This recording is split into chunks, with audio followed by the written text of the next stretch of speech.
ਜੋ ਮਰਜ਼ੀ ਕਰ ਲੈਣ ਨਾ 1000-1500 ਜਦ ਘਰ ਵਿੱਚ ਬੱਚਿਆਂ ਨੂੰ ਨਸ਼ਾ ਨਹੀਂ ਬੰਦ ਹੁੰਦਾ।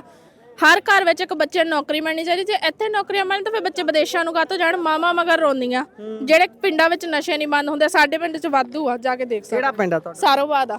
ਸਾਰੋਂ ਬਾਅਦ ਇਹ ਸਾਰੀ ਲੈਣ ਹੀ ਇਹ ਮੈਨੂੰ ਲੱਗਦਾ ਉਧਰਲੀ ਹੈ, ਢਿੱਲੋਂ ਬੱਸ 'ਚ ਬਹਿਣ ਵਾਲੇ ਆ ਸਾਰੇ। ਅੱਛਾ ਜੀ, ਠੀਕ ਹੈ ਜੀ। ਪਹਿਲਾਂ ਤਾਂ ਨਸ਼ਾ ਜਿੰਨਾ ਚਿਰ ਨਹੀਂ ਬੰਦ ਹੁੰਦਾ ਕੋਈ ਪੰਜਾਬ ਸੁਧਾਰ ਨਹੀਂ ਹੋ ਸਕਦਾ। ਠੀਕ ਹੈ, ਤੁਸੀਂ ਵੀ ਜਾਣਦੇ ਹੋ। ਦੂਜੀ ਗੱਲ, ਸਾਨੂੰ ਨਾ 1500 ਦੀ ਲੋੜ ਆ।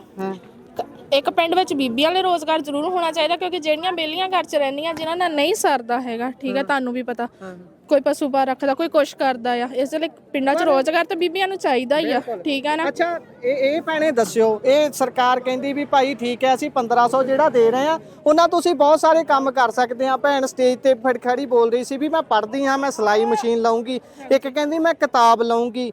ਠੀਕ ਆ, ਉੱਥੇ ਬੱਚਿਆਂ ਨੂੰ ਤੁਸੀਂ ਖੜ ਕੇ ਬੁਲਾ ਰਹੇ ਹੋ, ਪਰ ਉਹ ਬੱਚੇ ਦੇਸ਼ ਦਾ ਭਵਿੱਖ ਨੇ। ਤੁਸੀਂ ਉਹਨਾਂ ਨੂੰ ਚਾਟ ਤੇ ਲਾ ਰਹੇ ਹੋ ਵੀ ਭਾਈ 1500 ਮਿਲਣਾ, ਸਗੋਂ ਤੁਸੀਂ ਉਹਨਾਂ ਨੂੰ ਇਹ ਨਹੀਂ ਕਹਿੰਦੇ ਵੀ IPS IAS ਬਣੋ, ਦੇਸ਼ ਦਾ ਭਵਿੱਖ ਤੁਸੀਂ ਨਿਰਧਾਰਿਤ ਕਰੋ। ਉਹਨਾਂ ਨੂੰ ਕਹਿੰਦੇ 1500 ਲੈ ਲਓ। 1500 ਦੇ ਨਾਲ ਕੁਝ ਨਹੀਂ ਹੋਣਾ। ਇੱਕ ਦਿਨ ਦੇ ਦੇਣਗੇ, 2 ਮਹੀਨੇ ਦੇ ਦੇਣਗੇ, 3 ਮਹੀਨੇ ਦੇ ਦੇਣਗੇ, ਬਾਅਦ ਚੋਂ ਕੀ ਸਾਰੀ ਲਾਈਫ ਟਾਈਮ ਤਾਂ ਨਹੀਂ ਦੇਣੇ ਉਹਨਾਂ ਨੇ। ਉਹ 1500 ਨਾਲ ਬੰਦੇ ਦੀ